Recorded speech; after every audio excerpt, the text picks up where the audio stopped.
सभी ने हताहत परिवार के सदस्यों के प्रति अपनी संवेदना व्यक्त की है, तो मैं भी आज इस सदन में on behalf of prime minister सरकार की तरफ से भी और इस देश के प्रति भी हताहत परिवार के सभी सदस्यों के प्रति हार्दिक संवेदना व्यक्त करता हूं। और इस घटना के संबंध में मैं जानकारी देते हुए इसका उल्लेख करना मैं आवश्यक समझता हूं, अध्यक्ष महोदय, कि जिस समय यह घटना घटित हुई उसके 5 मिनट पहले ही नेशनल इंटेलिजेंस एकेडमी के एक नए बिल्डिंग परिसर का उद्घाटन करने के लिए प्रधानमंत्री जी वहां पर मौजूद थे और मैं स्वयं भी वहां पर मौजूद था। कार्यक्रम समाप्त होने के बाद जो ही प्रधानमंत्री जी गए उसके बाद मैं निकला और जो ही मैं घर पर पहुंचा तुरंत प्रधानमंत्री जी का टेलीफोन आया और उन्होंने कहा कि राजनाथ जी, मैंने 3 बजे बैठक बुलाई है, एक बहुत बड़ा हादसा हुआ है, उसकी जानकारी आपको मिल गई होगी।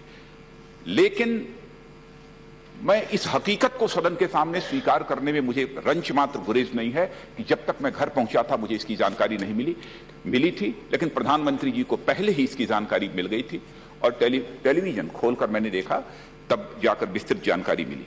सचमुच जो तत्परता गृह मंत्री होने के नाते मुझे दिखानी चाहिए थी, जो जानकारी मेरे पास पहले होनी चाहिए थी, वह नहीं हो पाई। और इसका उल्लेख मैं इसलिए करना चाहता हूं कि प्रधानमंत्री जी ने जो तत्परता दिखाई और तुरंत यह फैसला किया कि तुरंत इस संकट में घड़ी में लोगों की मदद करने के लिए हमको बैठक बुलानी चाहिए, उन्होंने बैठक बुलाई है।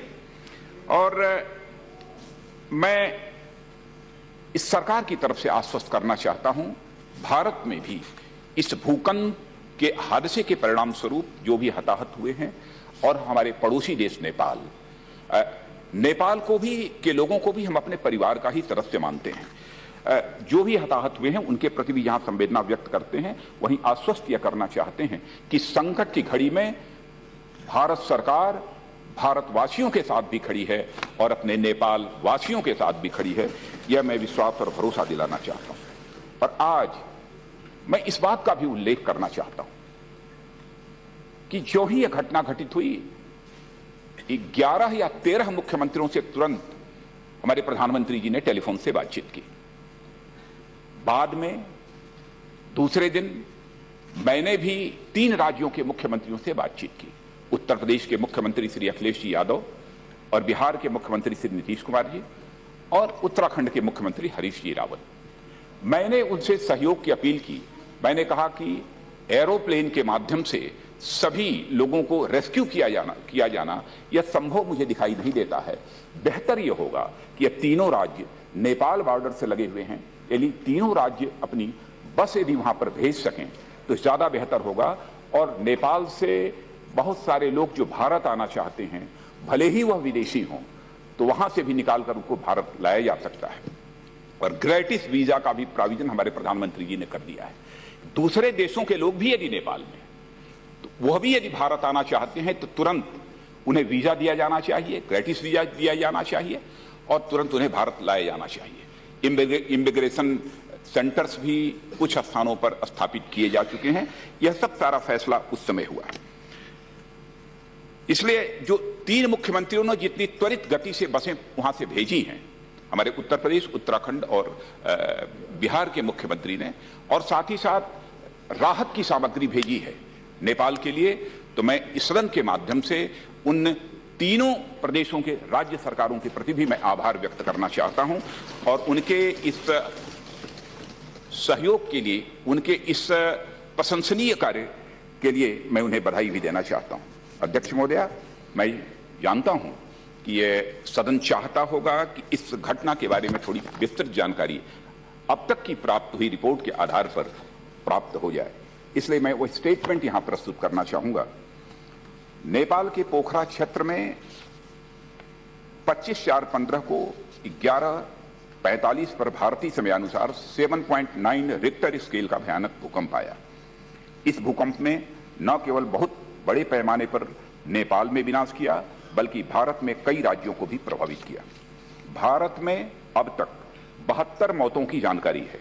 बिहार में 56, उत्तर प्रदेश में 12, पश्चिम बंगाल में 3, राजस्थान में 1 और 280 से अधिक लोगों के घायल होने की सूचना है। यह संख्या 300 से भी अधिक हो सकती है। अध्यक्ष महोदय, भवनों और अन्य निर्माणों को सिक्किम, पश्चिम बंगाल, बिहार और उत्तर प्रदेश में भी क्षति पहुंची है। संबंधित राज्य सरकारें आवश्यक कदम उठा रही हैं। वैसे तो भारत सरकार द्वारा 5 एनडीआरएफ की टीमें भेजी गई हैं, जिनमें से 4 बिहार में और 1 उत्तर प्रदेश में तैनात हैं। मैं यह भी जानकारी देना चाहता हूं कि उत्तर प्रदेश में जहां टीम भेजी गई है वह गोरखपुर भेजी गई है और बिहार में गोपालगंज, दरभंगा, मुजफ्फरपुर, सुपौल में भेजी गई है। हम भी राज्य सरकारों से लगातार संपर्क में हैं और हमने हर संभव मदद का वादा भी किया है। नेशनल डिजास्टर मैनेजमेंट अथॉरिटी, राष्ट्रीय आपदा प्रबंधन समिति पूरी परिस्थिति का निरंतर आकलन कर रही है। सभी भारतीय अपने नेपाल भाई और बहनों के साथ दुख और आपदा की घड़ी में साथ हैं। माननीय प्रधानमंत्री जी स्वयं इस परिस्थिति का निरीक्षण कर रहे हैं और उन्होंने आदेश दिया है कि हर संभव सहायता हम अपने नेपाली भाई बहनों को देंगे। जहां तक हमारे बचाव और राहत प्रयासों का संबंध है, भारत के 10 एनडीआरएफ के दल काठमांडू पहुंच चुके हैं। एनडीआरएफ टीमों ने अब तक 10 व्यक्तियों को जिंदा निकाला है और 4600 निकाले हैं। मैं समझता हूं कि संख्या और अधिक बढ़ गई होगी। अन्य 6 एनडीआरएफ की टीमें नेपाल के लिए भेजी जा रही हैं। भारतीय सेना ने एक इंजीनियरिंग टास्क फोर्स और 18 चिकित्सा दल काठमांडू में नियुक्त कर दिए हैं। 22 टन खाद्य सामग्री और राशन पैकेट, 50 टन मिनरल पानी, 2 टन दवाइयां और चिकित्सा उपकरण, 1400 कंबल और 40 तंबू नेपाल भेजे जा चुके हैं। थल सेना, वायुसेना और स्वास्थ्य एवं परिवार कल्याण मंत्रालय के कई दल भी चिकित्सकीय सहायता के लिए नेपाल भेजे गए हैं। यह सभी दल दवाइयों, स्ट्रेचर, बिस्तर आदि से लैस हैं। एक मानव रहित यान, यूएवी से बोलते हैं, अनमैन्ड एयर व्हीकल, वह भी बचाव के लिए नेपाल के रास्ते में है। एक उच्च स्तरीय इंटर मिनिस्ट्रियल टीम जिसमें कि एडिशनल सेक्रेटरी होम और के नेतृत्व में, जिसमें विदेश मंत्रालय तथा स्वास्थ्य एवं परिवार कल्याण मंत्रालय के वरिष्ठ अधिकारी शामिल हैं और संचार विशेषज्ञों के साथ बचाव एवं राहत कार्य में समन्वय के लिए नेपाल भेज दिए गए हैं। यह दल अपने साथ 250 very high frequency wireless set और 15 हाई फ्रीक्वेंसी वायरलेस सेट अपने साथ ले कर गए हैं। जहां तक नेपाल में फंसे हुए भारतीयों को निकालने का सवाल है, हमने अब तक 2500 से अधिक भारतीयों को निकालने में कामयाबी हासिल की है। हम उन्हें हवाई एवं सड़क मार्ग से, यह संख्या काफी बढ़ गई होगी अध्यक्ष महोदय, अब तक हम उन्हें हवाई एवं सड़क मार्ग से निकालने का भी प्रबंध कर रहे हैं।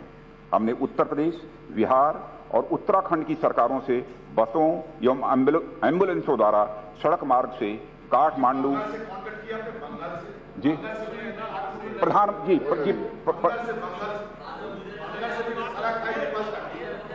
नहीं, मैं पश्चिम बंगाल के मुख्यमंत्री जी से हमारी प्रधानमंत्री जी की बात हुई थी, लेकिन हमारी बात नहीं हो पाई।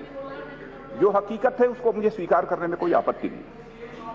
हमने उत्तर प्रदेश, बिहार, उत्तराखंड की सरकारों से बसों एवं एम्बुलेंसों द्वारा सड़क मार्ग से काठमांडू एवं अन्य क्षेत्रों से भारतीयों और अन्य विदेशी नागरिकों को जो नेपाल में फंसे हुए हैं को निकालने के लिए कहा है।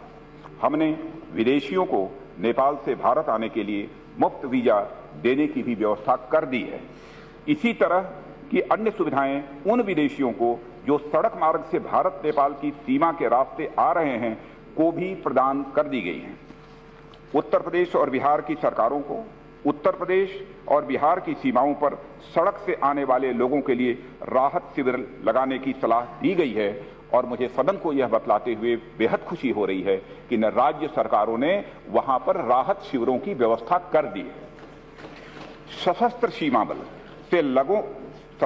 बल से लोगों के आने जाने को आसान बनाने के लिए कहा गया है और सीमावर्ती इलाकों में भूकंप पीड़ितों के लिए चिकित्सकीय राहत शिविर, सीमा क्षेत्रों में प्राथमिक चिकित्सा एवं अन्य चिकित्सकीय सहायता उपलब्ध कराने के लिए कहा गया है। अध्यक्ष महोदय, माननीय प्रधानमंत्री ने भूकंप से मरने वाले हर व्यक्ति के निकट संबंधी को एनडीआरएफ के प्रावधानों के अनुसार 4 लाख रुपए तथा अन्य 2 लाख रुपए प्रधानमंत्री राष्ट्रीय राहत कोष से देने की घोषणा की है।